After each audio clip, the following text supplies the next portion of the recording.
We've talked about the challenges that are posed by the ratio of DNA length to diameter and given you some examples. Remember, the DNA diameter is 2 nanometers. No matter how long it is, it's 2 nanometers in diameter. But the length can vary from short to very long. The short sequences are called oligonucleotides, generally 10 to 20, 25 base pairs. Oligo means few, so a few nucleotides in length. In contrast, human DNA is 3 billion base pairs, about 1 meter in length, but still 2 nanometers in diameter, and that length to diameter ratio makes it potentially very fragile. If we compare a very fine 10th millimeter hair, it would be 50 kilometers long, 50 kilometers, that has to be packaged into a sphere approximately a half meter in diameter. So there are significant challenges in this process of packaging, because you've got to do it pretty tightly to get it into a cellular structure. That packing is looser in prokaryotes. But in eukaryotes, not only do you have to get it into a smaller structure, but you have to get it into a separate compartment in the cell, the nucleus. And proteins are used for that process. There are 2 each of 4 different histone monomers, and these are often referred to as the histone octamer because they associate into an octameric structure. As we think about packaging, remember that these proteins, this nucleosome, has to take the DNA from its highly extended form to a compact ball, and it needs to do that in some organized fashion. If you reflect on these proteins, what charge would you expect these proteins to have, and why?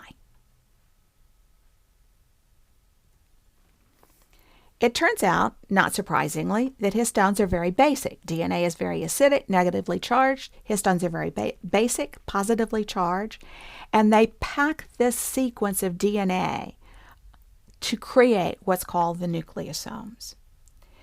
These nucleosome packages have to be unwrapped regularly and, of course, rewrapped in order to replicate the DNA and to express the information that's in that genetic material, in the DNA sequence.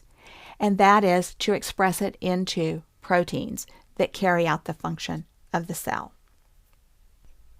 The histones form the core of the nucleosome structure, that histone octamer.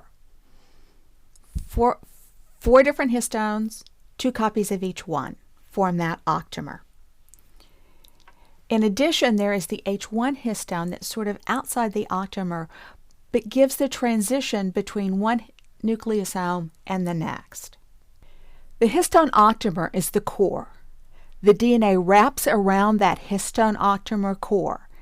Now, look at the right-handed DNA. Make sure it's right-handed. What is the handedness of this helix of a helix that wraps around the histone octamer? Which way? Is that left-handed or right-handed? And it is left-handed. It wraps around that histone octamer in a left-handed manner. So we have 2 different handedness orientations, one for the DNA and one for the DNA around the nucleosome structure.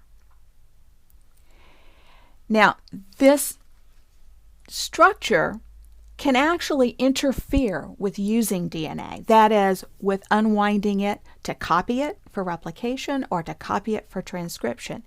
So this system has to be dynamic so that nucleosomes release and come back together, unpackage, package, depending on what happens. And packaging can vary, in fact must vary, over the life of the cell.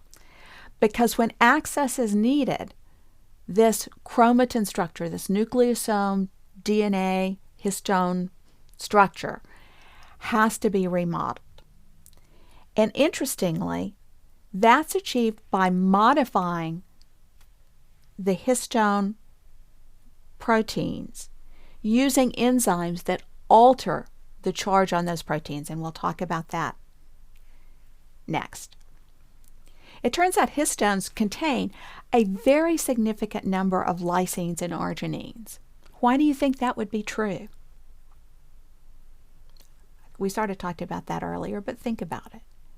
And what would happen if those residues in the histones were glutamic acid instead of lysine and arginine?